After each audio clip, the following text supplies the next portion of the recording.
تعال اعلمك الطريقة كيف تخلي اي بنت او حتى ولد يقوم يرقص لك.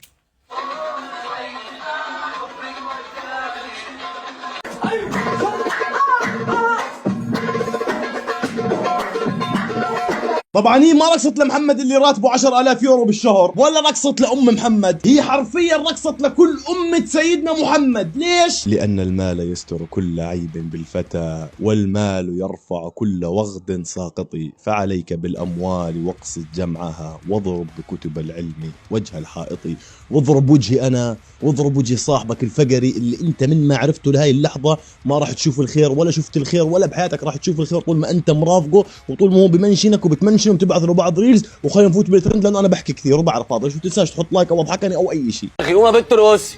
ارقص؟ انت عبيط؟ انت عايز بالك جون دي تقف ترقص؟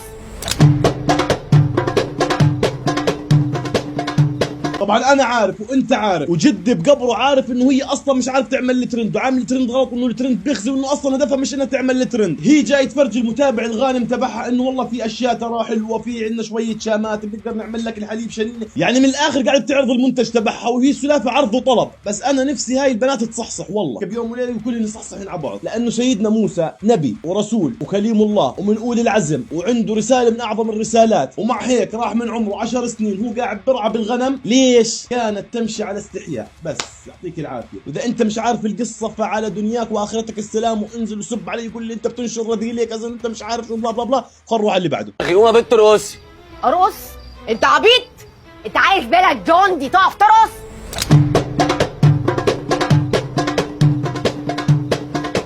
حرفيا بدون مبالغه هذا واحد من اكثر الفيديوهات اللي شفتها مريبه بحياتي. اول شيء الولد رقص بطريقه انه يعني حرفيا بتقدر تحكي له متعوده، وهذاك الثاني ردات فعله ونظراته مش نظرات واحد بمزح، او على الاقل اذا بمزح فتلتين المزح جد زي ما بقولوها. وبنرجع بالاخير نتطلع لما كان ابوه يقول ابني راح يطلع دكتور، امه تقول لا ابني راح يطلع مهندس، وهم الاثنين يقول لك ربينا ابننا احسن تربايه. تفضل بزاك تبزكش عليه. وعد لهم سنتين يقول لك بدنا نلاقي له واحده بنت حلال. ليش بنت حلال؟ ليش هو ابن حلال فتلاقوا له بنت حلال؟ بدنا واحده مؤدبه. ليش هو مؤدب؟ بدنا واحده انثى. ليش هو رجل او حج؟ أخي قوم يا بنت ارقصي. ارقص؟ انت عبيط؟ انت عايز بالك جون دي تقف ترقص؟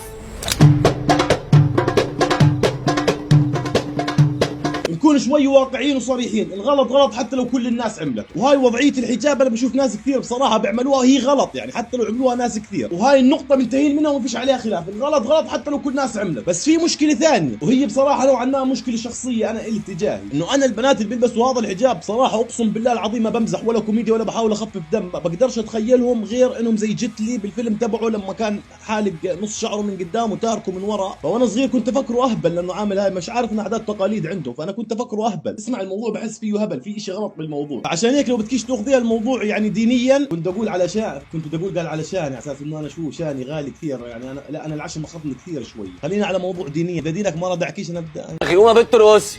ارقص؟ انت عبيط؟ انت عايز بالك جون دي تقف ترقص؟ هاي النوعية بالذات أنا عارفهم ودارسهم، كان عندنا جيران نفس النوعية نفس النسخة، هذول معلم بتكون أمهم مدلليتهم دلال أقول لك مصارش، يعني فارس الروم قيصر كسرى مش عارف مين، دلال اللي شافوه ما حدش شافه غيره، وأمهم بتكون شايفيتهم ويلي يما قنبلة رجل ولادي، ولك يقبروني ولك يعدم عظام شو رجال، تقعد معهم على تنطيك بطولات، ابني مشهور، ابني على التيك توك، الناس لما تشوف ابني بالشارع تقعد تتصور معاه شبيكة عادي بنها زي ما انت شايف معلم، اللي رايحة بتاخذه واللي جاي بتجيبه، اللي رايحة بتاخذه واللي جاي بتجيبه، ابنها مدلي اذنه للرايح والجاي، لا عقل ولا قطيعة، وبكون نفسك وين ما تشوف وين ما تقول له سبعك، للناس اللي مش فاهمين معنى كلمة سبعك ترجمتها باللغة العربية الفصحى للأسف ما لهاش ترجمة والله. بنهاية المطاف أحبكم جميعا بالله، كل احترامات لكم، يلا باي باي باي.